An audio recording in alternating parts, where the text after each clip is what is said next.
the last time I spoke to Great Grandma. It was one of the warmest days of the summer, and I could not wait to go visit Great Grandma. You see, she'd been in rehab at a place called New England Rehab due to a stroke. I usually got to see her every weekend, but this time seemed extra special. And I was right. It was.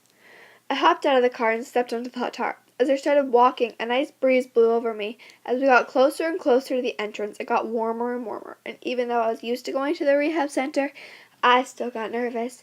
When we finally made it to the door, we walked over to the elevator. I pressed the button, and shortly after it opened. We stepped in and pressed floor number 2. As we were on our way up, I said to my mom, I love how each week she looks better and has improved so much. Makes me feel better, and I don't worry as much. My mom responded, I agree. I mean, she may look better, but that doesn't mean she feels better. I took that in hard and thought about it. Yeah, that's very true, but I still like to think that she's better. Mom said, me too. Finally, we made it to the second floor. We walked down some hallways, and as we walked past all the other rooms, I saw some of the other sick people. Some were really young. We finally made it to room 36, my great-grandma's room. We walked in, and she was sleeping. I loved it when she slept. It always made her look happy and peaceful.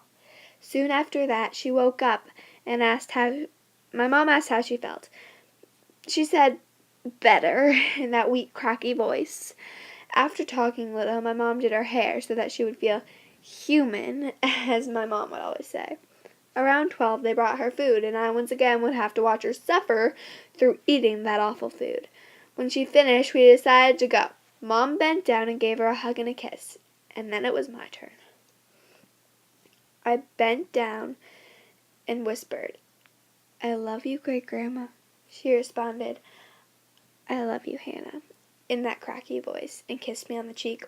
I stood up straight and looked at her. I smiled, and then before I knew it, we were on our way home.